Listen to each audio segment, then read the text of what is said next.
¿Cómo están, familia? Qué gusto saludarles. Estamos muy contentos de continuar con esta carrera de crecimiento en donde estamos obteniendo conocimiento, no que acumulamos, sino que nos transforma para aprender principios de vida y alcanzar nuestro máximo potencial aquí en la tierra. El tema de propósito en lo personal me ha despertado, me ha avivado, me encanta hablar de esto y espero que también de esa misma manera te esté bendiciendo. Recuerda tener el manual en la mano junto con tu grupo Vergel, enfocarte en la lección y en lo que Dios quiere hablarte. Apaga tu teléfono, quita cualquier distracción y conéctate con la enseñanza del día de hoy y lo que el Espíritu Santo quiere hablar al corazón de cada uno de ustedes. Estamos entrando a la lección número 6 de nuestro segundo de crecer propósito y el tema del día de hoy es crecimiento con propósito. El Evangelio de Mateo capítulo 28, versículo 19 y versículo 20 dice: por tanto, id y hacer discípulos a todas las naciones, bautizándolos en el nombre del Padre, del Hijo y del Espíritu Santo, enseñándoles que guarden todas las cosas que yo os he mandado. Y he aquí que yo estoy con vosotros todos los días hasta el fin del mundo. Amén. Yo sé que ya hemos escuchado, leído, hasta predicado este pasaje, es la gran comisión, pero espero que el día de hoy pueda obtener un mayor significado para cada uno de nosotros. Tú y yo crecemos para alcanzar un propósito. Dios nos ha diseñado para un propósito específico, por lo cual debemos de buscar volvernos gradualmente mejores cada día. El apóstol Pablo enseña a sus discípulos de la iglesia de Corinto acerca de los tipos de hombres que tú y yo podemos ser. El primer tipo de hombre es el natural. Este no percibe las cosas del Espíritu de Dios. Su crecimiento y madurez le alcanza solamente para las cosas naturales de este mundo. El segundo tipo de hombre es el hombre espiritual. El hombre espiritual juzga todas las cosas, pero él no es juzgado de nadie. Y el tercer tipo de hombre es el hombre carnal o el niño en Cristo. Este anda en celos, en discordias, en contiendas, en divisiones, en problemas. Este es el hombre carnal o el niño en Cristo. El hombre natural es el que aún no conoce la gracia salvadora de nuestro Señor Jesucristo. Aún no es salvo y no reconoce a Dios como su Señor y Salvador. No ha nacido de nuevo, entonces se mantiene alejado del conocimiento de Dios. Recordemos, todos somos creación, pero no todos somos hijos de Dios. Somos hijos de Dios hasta que reconocemos al Señor Jesucristo como nuestro Salvador y experimentamos un verdadero arrepentimiento y a través de la fe accedemos a la gracia que nos salva y nos injerta a la familia de Cristo. Para el hombre natural, las cosas espirituales son una locura y no las puede entender porque aún no tiene discernimiento espiritual. Este es el camino de crecimiento. Sigue el hombre carnal o que aún es un niño en el Evangelio.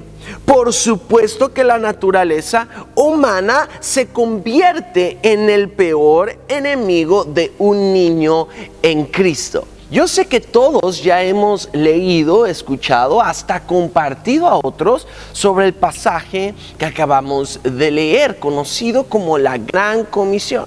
Pero espero que en esta lección tú y yo lo podamos comprender y aplicar a nuestras vidas en una dimensión diferente y mayor. Quiero que voltees con la persona que está a tu lado y le digas: para alcanzar tu propósito tienes que crecer todos los días.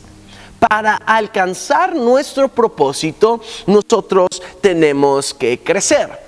Pablo le enseña a la iglesia de Corinto que hay diferentes hombres que tú y yo podemos ser y van en relación a nuestro crecimiento espiritual hacia volvernos gradualmente mejores.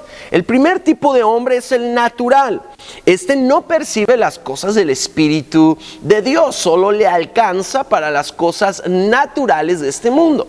El segundo tipo es el hombre espiritual. Este discierne las cosas, juzga todas las cosas, pero él no es juzgado de nadie. Y el tercer tipo de hombre es el carnal, o conocido como el niño en Cristo. Este anda en celos, contiendas, divisiones, críticas, murmuración. El hombre natural es el que aún no conoce la gracia salvadora de nuestro Señor Jesucristo. Recordemos que solo somos creación de Dios hasta que reconocemos al Señor Jesucristo como nuestro Salvador y experimentamos un verdadero arrepentimiento. Entonces somos constituidos hijos de Dios e injertados en la familia de Cristo. Antes de eso podemos creer en Dios, creer que existe un Dios, pero solo somos su creación, aún no somos sus hijos. No hemos nacido de nuevo, nos mantenemos entonces alejados del conocimiento de Dios. Y para el tipo de hombre natural, las cosas espirituales son una locura por cuanto no hay discernimiento. Lo que le sigue al hombre natural es el hombre carnal o el niño en Cristo. El peor enemigo del niño en Cristo es la naturaleza humana, porque todo lo ve aquí cortito, en la punta de la nariz, no ve más allá. Come lechita y no puede comer un alimento sólido. Puede estar dentro de la iglesia, pero aún vive procesos, está envuelto en situaciones que a veces lo mueven. Si vive cierta discordia, traición, deslealtad o cualquier cosa, es conocido como el tipo de persona que pone más sus ojos en el hombre que sus ojos en Dios. Cuando este niño en Cristo crece, se va a convertir en una persona espiritual, va a poder discernir las cosas, va a tener una mayor comprensión y entendimiento y seguirá siendo transformado a la imagen de Cristo. Escuchen, porque todo nacido de nuevo, todo hijo de Dios tiene la responsabilidad de crecer. Dios quiere que seamos como niños, mas que no nos quedemos como niños. Todo esto para llegar a la estatura del varón perfecto que es Cristo. Noten cuál es la escalera de crecimiento. Comenzamos siendo creyentes, después pasamos a ser discípulos. Después de ser discípulos pasamos a ser líderes. Después de ser líderes pasamos a ser ministros. Y por último alcanzamos alguno de los 5 oficios. Estos 5 niveles o escalones de crecimiento son los que tú y yo debemos de alcanzar en Cristo Jesús. Somos parte de una iglesia, somos parte de una visión que tiene esta revelación y también tiene una carrera de crecimiento espiritual para llevarte en el proceso hasta que tú vayas a ese lanzamiento de líderes, después desarrolles tu ministerio equipándote en dones, en talentos, en herramientas, y seguramente cuando Dios te promocione a algún oficio, ahí vamos a estar contigo para compartir esa nueva etapa en tu vida. Que sean escaleras de crecimiento o escalones en una escalera de crecimiento no quiere decir que unos sean más importantes o mayores que otros, pero sí vamos avanzando. Dios nos lleva de gloria en gloria, de victoria en victoria, y nuestra meta está allá en el siguiente paso y no quedarnos donde estamos. Agradecemos el momento en el que estamos, pero tenemos hambre por más. Diga conmigo: siempre hay más, siempre hay más. Tenemos hambre. El hambre nos da visión, nos incomoda, nos saca de nuestra zona de confort. Quiero describir cada uno de estos 5 escalones, pasos de crecimiento, y que tú identifiques en dónde estás, considerando que dentro de los procesos de Iglesia Vergel, tú ahorita te encuentras como un discípulo. Todavía no eres un líder, aunque tal vez Dios ya te dio ese llamado. Pero es muy importante sepamos dónde nos encontramos actualmente dentro de la carrera de crecimiento en la visión de nuestra casa espiritual, que es Iglesia Vergel. Hablemos del creyente. Santiago lanza una exhortación en Santiago capítulo 4 versículo 1. ¿De dónde vienen las guerras y los pleitos entre vosotros? ¿No es de vuestras pasiones? El creyente, el nuevo convertido, todavía está gobernado por pasiones. Las pasiones tienen que ver con complacernos a nosotros mismos, con un deleite carnal. El griego original dice deleite sensual. Se está refiriendo a los deseos de nuestra carne. Este es el deseo más bajo para el ser humano. Tiene que ser complacido por su naturaleza humana. Entonces hay que conquistar esta naturaleza humana. Él no nos ha dado un espíritu de temor, sino de poder, amor y dominio propio. El nuevo creyente necesita ir desarrollando un dominio propio para poder tener autoridad sobre las cosas carnales. El niño en Cristo está luchando con las cosas de este mundo. Es que me gustaría ir para acá. Este domingo no tengo ganas de ir a la iglesia. Y por eso hermanos mayores tienen que estar cerca del niño en Cristo. Hay que cuidarlo con amor, hay que tenerle tolerancia, hay que ser pacientes y ayudarles para que se consoliden en el reino de Dios lo más pronto y lo más bien posible. El mismo apóstol Pablo habla de 3 tipos de sabiduría. Un tipo de sabiduría es la terrenal, la segunda es la animal y la tercera es la diabólica. Y este creyente tiene que aprender a discernir estas 3. La Biblia nos exhorta a mostrar con una buena conducta nuestras obras con mansedumbre.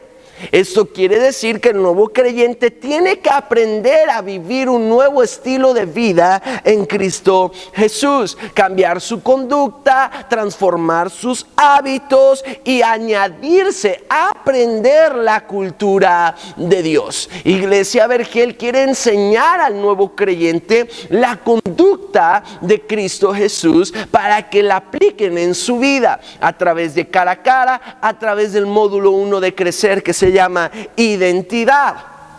¿Cuál es la sabiduría diabólica? Regularmente se desarrolla en nuestra vida por haber tenido contacto con el pecado o vivir una vida en pecado.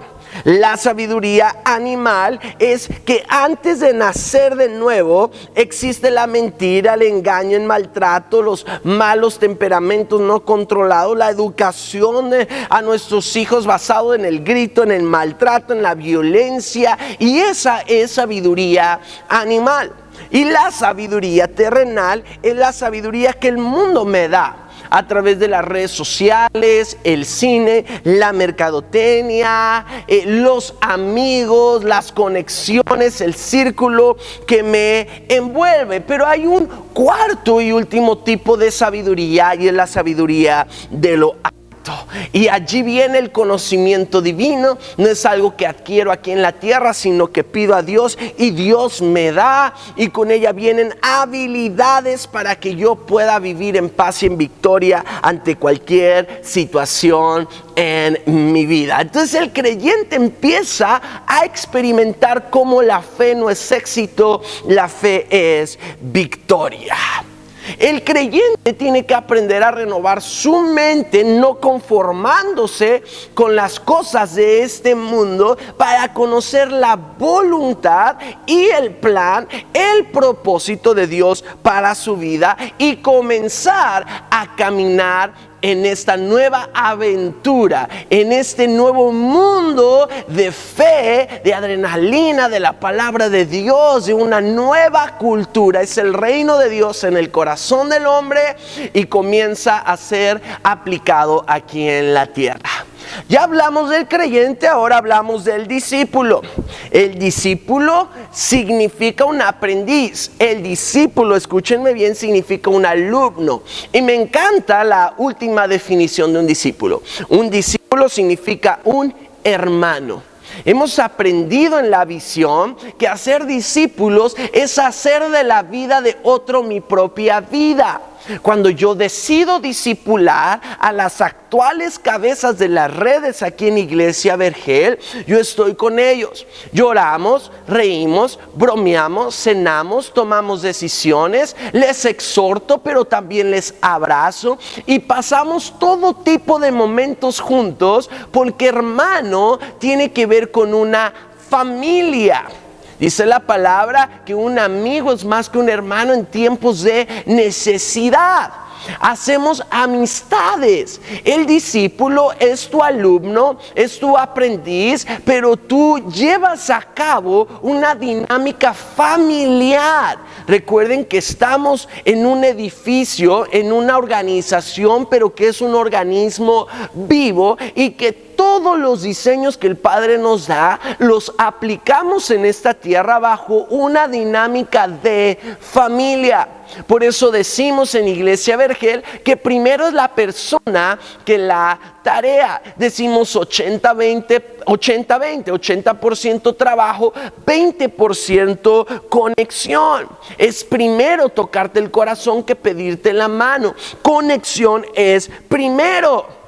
Un discípulo tiene que saber esto. Un líder debe discipular a un discípulo, a un creyente, para convertirlo en un discípulo. Y es por eso que la diferencia entre el creyente y el discípulo tiene que ver con una palabra poderosísima, y es compromiso. El creyente tiene el agua hasta los tobillos.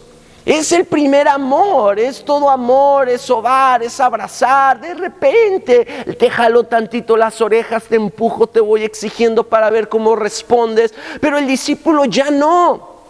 El discípulo tiene que seguir la conducta, la longanimidad, le dijo Pablo a Timoteo, la perseverancia, la doctrina, el compromiso empieza a ser mayor. Dice la palabra que al que mucho se le da, mucho se le pide. Hoy en día vemos a muchos siguiendo a Jesús, pero a pocos cerca de su corazón. Muchos viniendo a la iglesia, ¿por qué no? Tal vez asistiendo a un grupo Vergel, espero que no en crecer, pero que siguen a Jesús, mas no tienen un compromiso real con Él. No leen la palabra, no estudian otros libros, no asisten a un echando raíces, a un ADN, a un retiro de provisión, a un discipulado general, porque solo quieren recibir, pero aún no han entendido que Dios los bendice para que ellos sean de bendición para otros. Pero el discípulo en Cristo ya tiene otra revelación, ya se pone otra cachucha. El discípulo de Cristo es una persona nacida de nuevo, pero que comienza a reflejar un constante crecimiento espiritual. Y vemos una nueva camada, a una nueva generación, a gente que está tomando la estafeta con mucha violencia espiritual para llevar a cabo esta visión de establecer el reino de Dios en la tierra y llenar toda la tierra de la gloria y la esperanza de nuestro Señor Jesucristo. Mira, cuando Pablo en Hechos capítulo 9 versículo 26 dice: llega a Jerusalén, trataba de juntarse con los discípulos, pero todos le tenían miedo, no creyendo que fuese discípulo. Esto nos dice claramente que había una diferencia entre los discípulos y no los discípulos, entre los creyentes y los que ya se habían convertido en seguidores cerca de Él, en personas con mayor compromiso y responsabilidad, tanto privada como pública. A nosotros nos interesa mucho cómo el discípulo camina, qué publica en sus redes sociales, qué dice, qué no dice, a dónde va, a dónde no va. No porque busquemos agradar a los hombres, sino porque el creyente nos está volteando a ver. El creyente va a voltear a ver al discípulo como el discípulo va a voltear a ver al líder. Entonces el discípulo reconoce que su fe es probada para ser aprobada. La meta del discípulo no es solamente ser usado. Todos tenemos dones, lo hemos estudiado aquí en propósito. Pero nuestra meta, nuestro objetivo es ser aprobado, sacarle una sonrisa a Dios. El líder, el pastor, la cobertura puede dar oportunidad a otro, pero el favor, la puerta que se abre para que tú cumplas tu asignación en la tierra, solamente la puede abrir nuestro Padre que está en los cielos. El creyente suele ser condicionado por las circunstancias, pero el discípulo cambia las circunstancias. El creyente es la presa, el discípulo es el cazador. Un discípulo, y apunta esto y grábatelo, subráyalo en tu manual. Un discípulo sabe que ser un creyente fue la primera etapa y parte del pasado, pero el futuro es convertirse en un gran líder. Ahora el discípulo está creciendo y pasando al siguiente nivel. Pronto se convertirá en un líder. Enseguida hay un cuadro de trabajo en tu manual. Te pido lo llenes, compartan juntos para que podamos consolidar de una manera mayor la enseñanza que estamos recibiendo el día de hoy. Regresamos en unos momentos. Adelante. Muy bien, volvemos. Espero que les haya ido excelente. Queremos hablar del tercer escalón en la escalera de crecimiento, en este proceso de volvernos gradualmente mejores, y es el de convertirte en un líder. Recuerda, el creyente se convierte en un discípulo. El discípulo sabe que ser creyente es parte de su pasado, pero que su futuro está en convertirse en un líder. Esa es la meta. Una persona que carece de madurez espiritual, es imposible que pueda ejercer una influencia sobre otros. El liderazgo no es un título, el liderazgo es influencia. Nosotros hablamos de modelar la visión. Las personas no siguen mensajes, las personas siguen a otras personas cuyo estilo de vida es atractivo. El líder tiene un estilo de vida espiritual atrayente, atractivo. Tiene una familia atractiva, tiene un matrimonio que otros quieren tener. Somos la imagen visible del Dios invisible. No es que estemos viviendo para otros, pero sí estamos modelando en nosotros el estilo de vida que Cristo nos envió a tener aquí en la tierra. En este capítulo, la idea no es dar un curso de liderazgo, pero sí marcar un proceso hacia el propósito que Dios tiene para nosotros. Atención a lo siguiente: un gran porcentaje de miembros de una iglesia se quedan solamente como discípulos, pero nunca alcanzan un lanzamiento de liderazgo. Puede pasar que algunos entran a crecer, pero nunca terminan crecer, o cuando terminan crecer, aún habiendo estudiado quién soy, para qué estoy aquí y a dónde voy, no se sienten aptos, no se sienten capaces de ser líderes, y nos van a decir: no, yo no quiero el lanzamiento de líderes, espero al siguiente porque no me siento listo. Ojo, por un lado esto puede ser sano y normal y se puede entender y trabajar para que en el futuro estés mejor preparado, pero por eso hay que estudiar efectivamente crecer. Por eso hay que estar en la primera fila y estar altamente comprometidos, para que te escojan como una estaca de tu grupo o de tu red, para que la preparación de tu líder contigo sea más fuerte, más eficiente en el uno al uno, y que no te quedes como muchos por años, 7, 8, 10, 15 años, solamente como discípulos. Porque si son discípulos, bueno, siguen bien a los pastores, practican lo que se les enseña, diezman y ofrendan, asisten a muchas cosas, aquí están, levantan la mano, pero nunca pasan a este tercer nivel que se trata de ahora hacer por otros lo que un día hicieron por ellos. No te quedes solamente como un discípulo. El desafío de Dios para tu vida, el futuro de Dios para tu vida, el llamado de Dios para tu vida es convertirte en un líder. Todos tenemos potencial de líder dentro. Para liderar a nuestra familia, para liderar en nuestra empresa, para liderar en la sociedad, para liderar aquí en la iglesia. ¿Qué tengo que hacer? Crecer en madurez.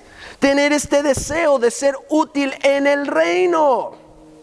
La recomendación del apóstol Pablo a su discípulo Timoteo fue: ninguno tenga en poco tu juventud, sino que sé ejemplo de los creyentes. Ahí vemos los niños espirituales. ¿En qué? En palabra, en conducta, en amor, en espíritu, en fe y en pureza. Estas son las características de un líder. Notemos que la lista es sencilla, pero es precisa. Tú y yo queremos estar enfrente de otros, bien, seamos ejemplo en palabra, bien, seamos ejemplo en fe, seamos ejemplo en espíritu. Y el apóstol Pablo nos da un consejo más y dice: presentándote tú en todo como ejemplo de buenas obras, en la enseñanza mostrando integridad, seriedad, palabra sana, irreprochable, de modo que el adversario se avergüence y no tenga nada malo para decir contra ti. Mira, este comportamiento para el líder se convierte en una protección. Nosotros hablamos de autoridad espiritual, pero también hablamos de autoridad moral. Autoridad moral es que yo no puedo pedirte que hagas algo que yo no he hecho antes. Autoridad moral es que yo no te puedo hablar detrás de una plataforma, en un grupo vergel, en un cara a cara, de algo que yo no esté todos los días en proceso de conquistar. Es integridad, es seriedad, es palabra sana. Entonces nadie podrá decir algo malo en contra del líder. Todos los líderes que me están escuchando, este es nuestro desafío. Y todos los creyentes que se van a convertir en discípulos y discípulos que van a llegar a ser a líderes, este es nuestro perfil de liderazgo aquí en Iglesia Vergel. Pero viene un cuarto paso y es ser un ministro. Un ministro, su traducción en el original es hacer los mandados. Órale, hay que ser ministros. Hoy en día se usa de manera incorrecta el título, término, palabra ministro. Oh, yo soy tal ministro. El ministro de otro lugar va a venir. Sepamos que ministro es un sirviente de los demás, es un mesero, es un ayudante. El mismo apóstol Pablo le dice a Timoteo: si esto enseñas a los hermanos, serás buen ministro de Jesucristo. Soy un servidor de Jesucristo, no soy el dueño de nada, soy administrador buscando ser hallado fiel de todo lo que Dios ha puesto en mis manos. Entonces repito, nadie podrá señalarme de manera incorrecta. Un ministro está bien nutrido, un ministro está capacitado, un ministro está entrenado con palabras de fe y con buena doctrina para realizar su servicio con excelencia. Excelencia se traduce en servicio. Jesús no vino para ser servido, vino para servir a otros. Servir me prepara para la grandeza.